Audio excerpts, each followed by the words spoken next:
Here's Loretta Hawkins tonight. What you got for us, sis? I'm going to read a poem entitled I Can't Breathe.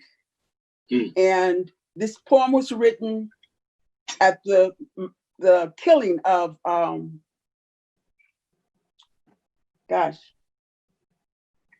sorry.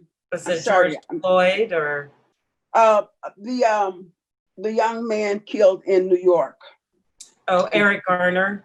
Eric Gardner. Okay, I'm sorry. It's all right. That It's all right. Take your time. All right. So I'm going to read this poem. It was written then, and it had a great impact on me. And I felt the same way that many people are feeling about the current I Can't Breathe victim, but this was the first one that affected me so profoundly. And so I will read it. Thank you. I can't breathe. When I am shopping in a store and you follow me, assuming that because I am Black, I am a thief, I can't breathe. When I'm walking home from the store at night, unarmed, talking to my friend on the phone about a basketball game, and you follow me, shoot me in my heart, killing me, then say you were afraid, I can't breathe. When I'm driving home from work at night, stop for a red light and you approach me, shoot me 27 times, then charge me for attempted murder, I can't breathe. When I'm running away from you, unarmed, because you've already shot me twice, but you continue to follow me and shoot me until I am dead, then say you were afraid, I can't breathe. When I'm playing music loudly on my car radio and you shoot me and continue to shoot as I attempt to get away from you, then say you were afraid, I can't breathe. When you close 50 public schools in one fell swoop in neighborhoods that mostly children of my racial background attend, my racial makeup attend, and say those schools were no good, then subsequently overcrowd the schools that were good, then announce weeks later, you intend to spend millions of dollars for mostly white children because you say bright children need better schools, I can't breathe. When I knock on your door in the middle of the night to ask for help because I've had an automobile accident, and you open your door and shoot me in the face, then say you were afraid, I can't breathe. When you refuse to clean or repair streets and viaducts, or paint lampposts, fire hydrants, or remove graffiti in my neighborhood, in spite of taxes that are imposed upon me for such services, I can't breathe. When you break into my home in the middle of the night, and without warning or questions, shoot me 8 times, killing me as I am lying in bed, and say, sorry, wrong house, I can't breathe. When I am 12 years old and playing cops and robbers in the park with a toy gun, and you drive up and within 2 seconds, no questions asked, kill me, I can't breathe. When you refuse to hire me for a job for which I am without question qualified because I'm Black, I can't breathe. When you violently place your arm around my neck, sling me to the ground, then apply pressure to cut my air from my windpipe, while 4 policemen hold me down, crush my skull into the concrete until I can't breathe, then I can only die because I can't breathe. I can't breathe. I can't breathe. I can't breathe. I can't breathe. I can't breathe. I can't breathe. I can't breathe. I can't breathe. I can't breathe. I can't breathe. I can't.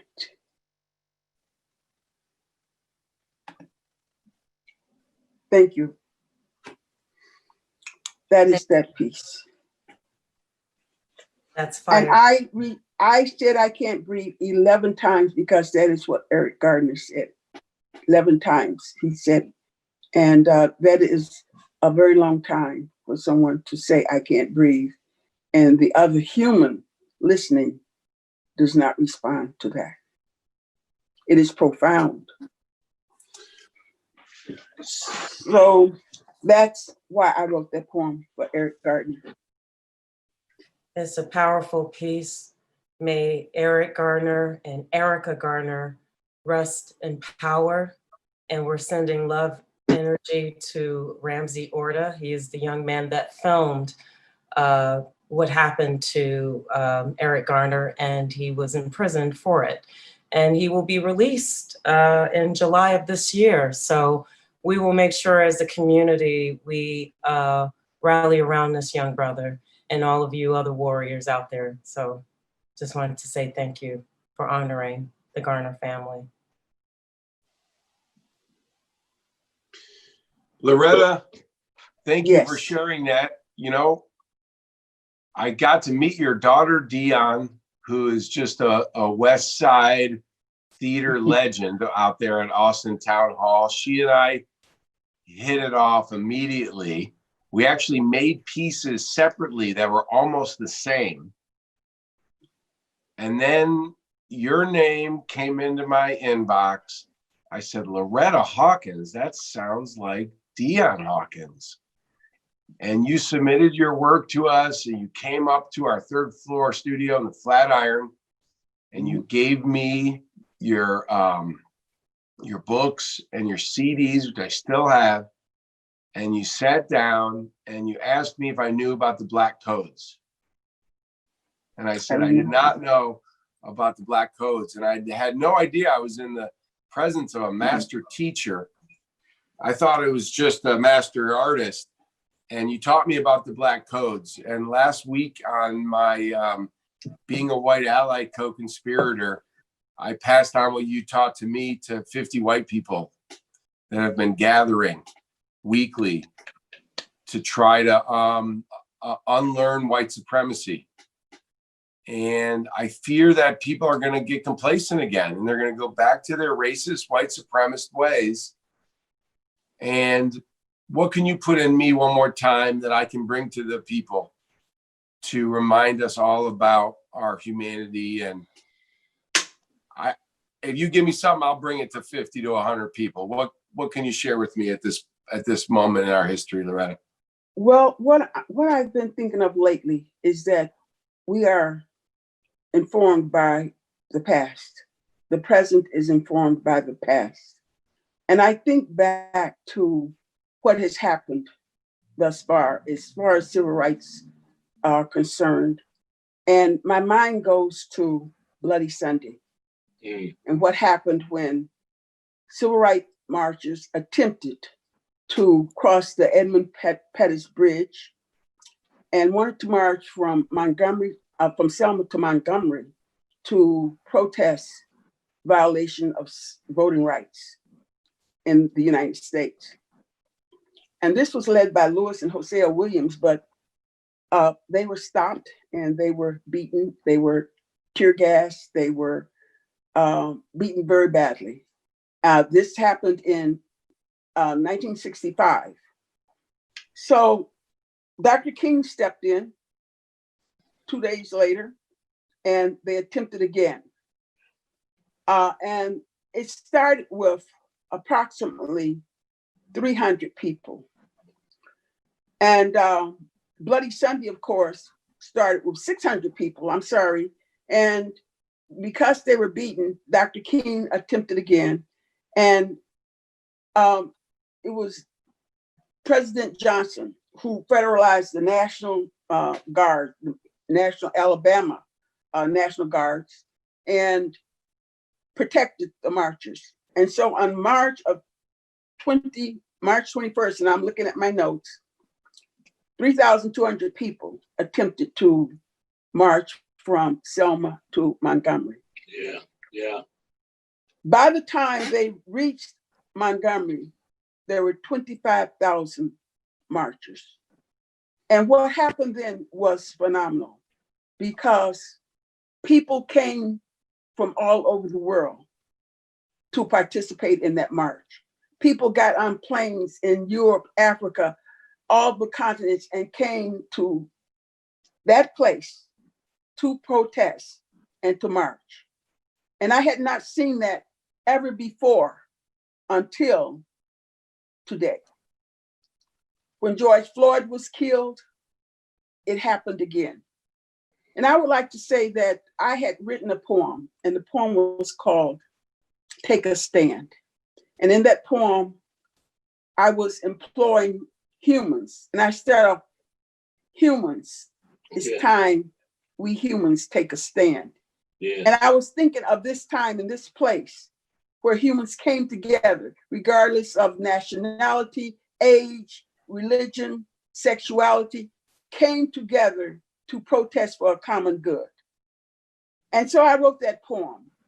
But so many things were happening, and I became disillusioned. First, I became disillusioned with the woman in Central Park saying she was going to call the police on a Black man. Yes. And just the implication of what all of that meant. And then the Avery murder, Ahmaud Arbery. And then I was becoming depressed. And then when Breonna Taylor, George Floyd, I was so disillusioned, I almost lost faith.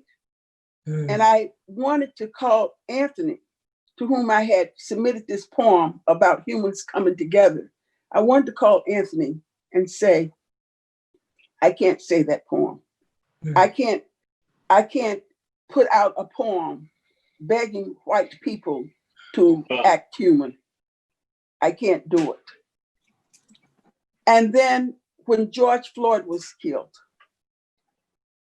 humans came and they took a stand. And it was profound.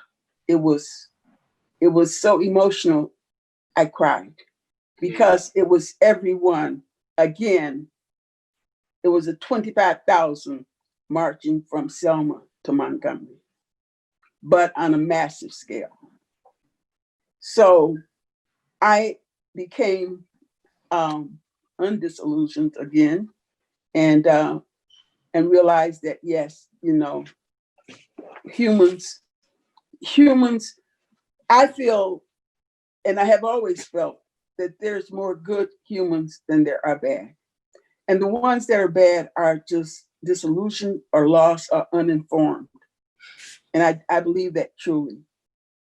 I believe that if anybody, a race is heard of, understood what happened with the Black codes, Yes. and how our wealth as a people were stolen from us, Yes. how laws were written that were written to deliberately keep us educationally ignorant, politically disenfranchised, socially unequal.